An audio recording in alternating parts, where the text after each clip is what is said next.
I used to work at a Walmart. The Walmart I worked at was open 24 hours back then. Due to my kid's school schedule, I would work overnight shifts so that I would be available to drop him off and pick him up. I would do a 10 p.m. to 7 a.m. shift every night during the day. I'd sleep, take care of my son, and work my second job some days. I was exhausted a lot during this time in my life. It wasn't a great time. I had to do what I could to cover rent though. This Walmart was one of the bigger ones. It was a supercenter, not just a grocery store, so it had everything. It was one of the few open 24 hours around here. I think COVID changed that though. When I got there around 10 o'clock this one cold night, there was still a decent amount of shoppers in the store. A lot of people would come in for some late night shopping. As the hours would pass, it would of course quiet down tremendously. The late hours of the night would attract a lot of weirder characters, weirder than the usual ones during the day. Into the AM hours of the night, there was only one person working the front of the store, and he or she would be at the self-checkout registers. There were no regular registers open this late. There would also be a couple of stock workers on the floor, which was what I did. Then there would be a couple warehouse workers in the back, who I really didn't ever interact with. They did their own thing, and then there's just the night manager on duty. I was in the cereal aisle doing my usual stock work. I noticed a customer walk past the aisle, then seconds later he stepped back into view at the end of the aisle. Stopped and looked down at me. When I looked back at him, he started looking at the cereal. The guy had curly hair. I couldn't gauge his ethnicity. Honestly, he had a black backpack on that looked like it was stuffed to the brim with God knows what. He awkwardly lingers in the cereal aisle for a minute, apparently looking at the granola bars. Then he came a little closer to me and asked me where the bread is. I pointed him in the right direction. He said thanks, and slowly walked away out of the aisle.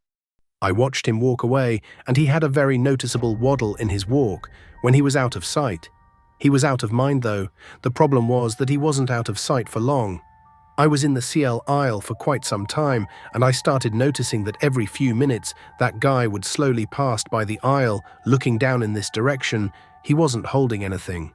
He didn't get any bread, he just had on his big sketchy backpack. I started working faster, just so I could finish this aisle and move away from him. When I was done, I brought the empty UO platform back to the warehouse, where I grabbed another UBO full of boxes ready to stock. I purposely picked an aisle far away from the cereal aisle. I was now in the chips aisle. This is also about 45 minutes after initial contact with that guy, so there should have been no way he was still here. But I was wrong, he found me. I was rotating the newer bags of chips behind the older ones on the shelf, and then I looked to my right and that guy was at the end of the aisle, creeping. Again, he still had nothing in his hands. This man had been creeping around the store for almost an hour. He then finally approached me, as I was dreading he would. I tried to look away until he started to speak. I don't remember word for word what he said, but basically he said that he's been checking me out, and he couldn't resist coming up to me, telling me how beautiful I am. I responded as politely as I could. I did a fake little laugh and said no. Thank you, that's very sweet. He didn't stop there. Though he asked a bunch of personal questions like where I'm from, I gave fake answers to everything. This guy absolutely re-ray, and his breath was awful. I was genuinely repulsed. He asked for my number, and I said I'm seeing someone. He said there's nothing wrong with us, just being friends, to get him to leave me alone. I gave him a fake number. I then told him I really can't be talking to anyone while I'm working. He made some creepy comment before walking away, thinking he was all suave that he got my number, when in reality he was genuinely creepy, and I gave him a fake number. I thought that would be the end of it. Hours went by, and time felt like it was going in reverse. I wanted to go home, then the only other stock were on the job at that hour suddenly walkie-talkie to me, saying there's some creepy-looking guy asking for me. I said oh no, and then told her to tell him I left.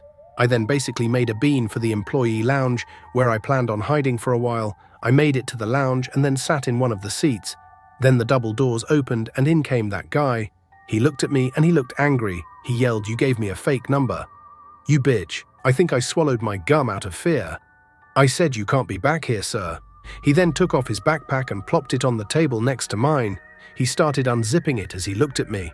That's when it was time for me to go. I got up and ran past him without thinking. He tried to grab my arm, but he failed. As I ran through the store, I looked back and saw he was running after me. I ran to the front of the store and outside to my car. It was the only thing I could think to do in the moment.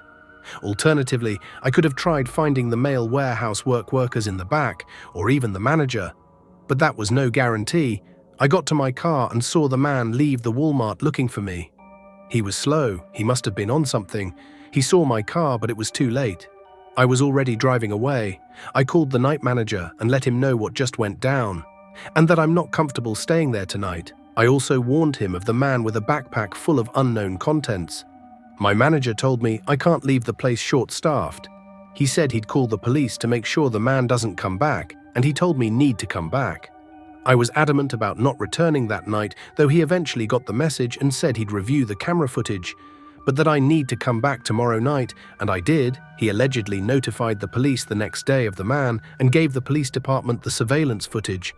I met a lot of characters working that job, but this guy was by far the scariest. I don't know what he was reaching for in his backpack. I don't want to either.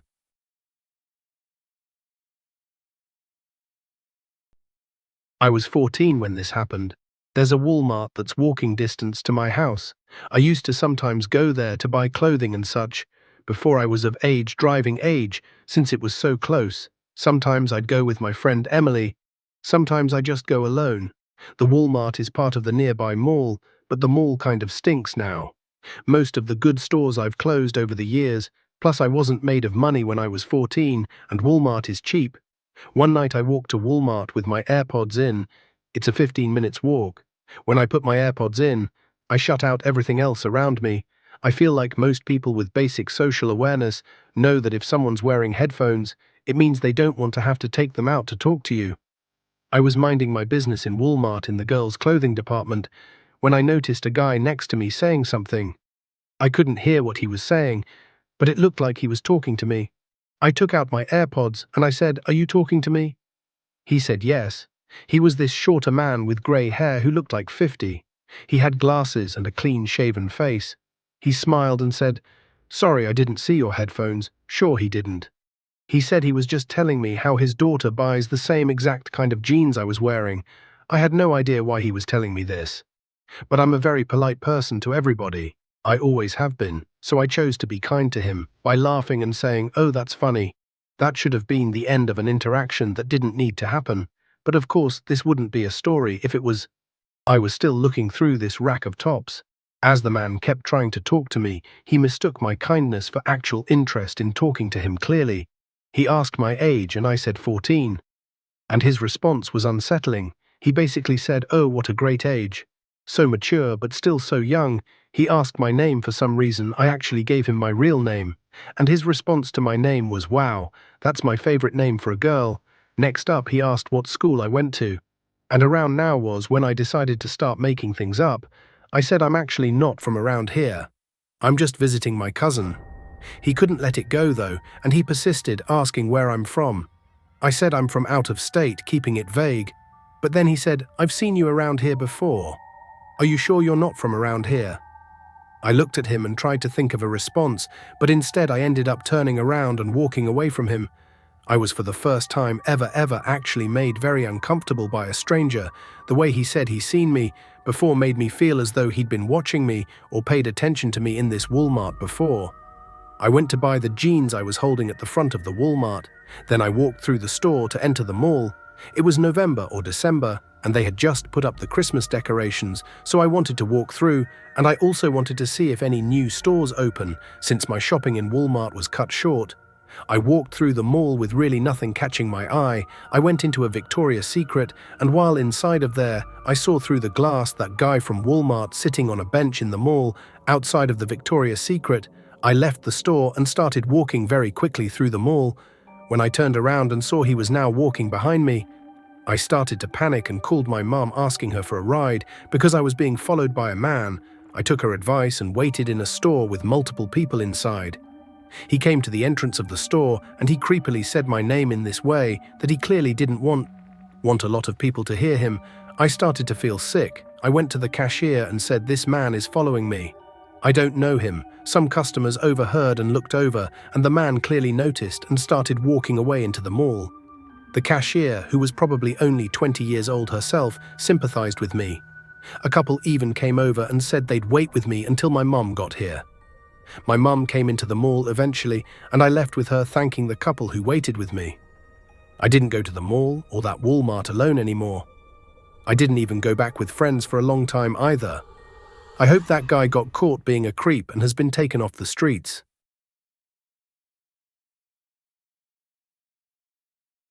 My worst job ever was working at Walmart. I worked there only for a few months. I hated every minute of it, honestly. I didn't get along with a lot of my co-workers, the customers were crazy and weird, and I felt like a lot of people just generally were unfriendly. I was 24, and Walmart was my second job to make ends meet with my new apartment. Sometimes I'd work register, sometimes I'd work the desk outside the fitting room, and sometimes I'd work general sales associate. On this day, I was a general associate, walking around the place assisting customers and straightening things on the shelves. I interacted with a bunch of people that day. I still remember dealing with some of the dumbest customers I'd ever had the displeasure of interacting with, but nothing could have prepared me for who I was going to run into that day.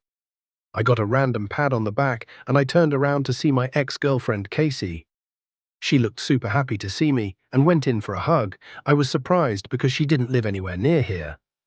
I asked what brought her here, and she said she heard through a mutual friend that I started working here recently. Casey and I did not leave off on good terms at all. She had been harassing me for a while since I had broken up with her, and I had to end up blocking her on everything to get her to stop. She was insanely controlling throughout her relationship and downright obsessive, bipolar and paranoid, and after I ended things with her, she wouldn't stop trying to contact me and meet up with me to talk things out. Even though we had talked things out multiple times, she even left multiple voicemails crying. I take no joy in any of that. I don't say any of this to belittle her or make a joke of mental illness, but she has issues, and I came to learn that, and I had to tell her multiple times her behavior is not normal. Her finding out I got this job and coming to my place of work I was not okay with. Even though I hugged her back and was cordial at first in this interaction, I eventually cut the crap and said, "Why are you here?" The fake friendliness stopped here on both sides. Her face got more serious, and she started telling me that it's really messed up that I block her out of my life like this. I told her this is the exact kind of behavior that made me block her. Showing up to my job is not normal.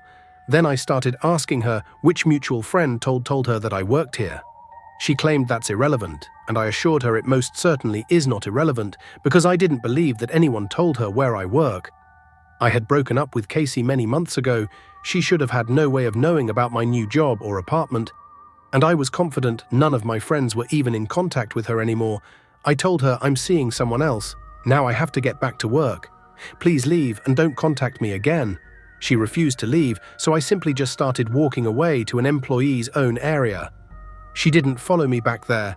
It was at this moment I actually started considering trying to get a restraining order. After my shift was over, it had to be like 11 p.m. Closing time, I left the store and went straight home. My roommate was home as car was in the driveway. I parked next to him and went inside. I went straight to the kitchen to make myself a late dinner, as I always would after closing shifts. I microwaved some frozen meal and went to the living room to play video games. For a while, this was my only time to unwind and do what I wanted. I played for maybe an hour, then went to bed. I woke up not long after falling asleep. I thought I heard something. I looked up and realized my bedroom door was open. I definitely did not do that. My roommate Paul goes to bed really early because he works early, and there's no chance he'd just get up and randomly open my door. I got up and walked out into the living room. I turned on a lamp and looked around the place. I went over to the front door and it was unlocked. What the hell was going on? I was thinking, did Paul leave?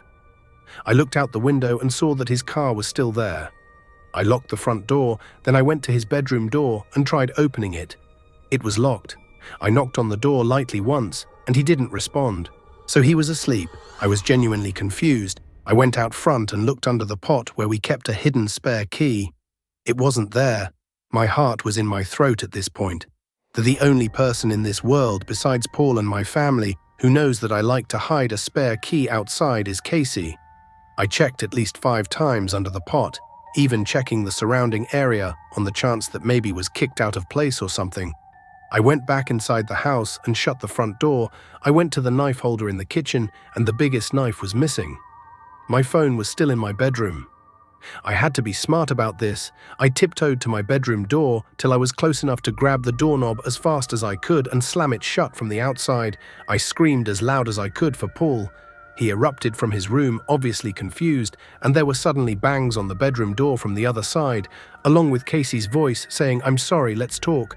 I held the door closed with all my might as she kept trying to pull it open. Paul called the police as I held the door after a few minutes of this. Casey stopped trying to pull the door open, and she was hysterically crying on the other side of the door. Finally, the police arrived and came inside. I moved away from the door, and the officers made sure Casey dropped the knife before she came out. She was, of course, arrested, and I didn't even have to press charges. She was charged by the state for, I believe, burglary in the 2nd degree, and she's currently serving a pretty lengthy prison term for this. I'm honestly shocked she didn't get charged for attempted murder. It's a sick situation all around. I don't know when she'll be out. I'll have been long moved out of this place by then. My biggest regret is not catching the red flags with her early on.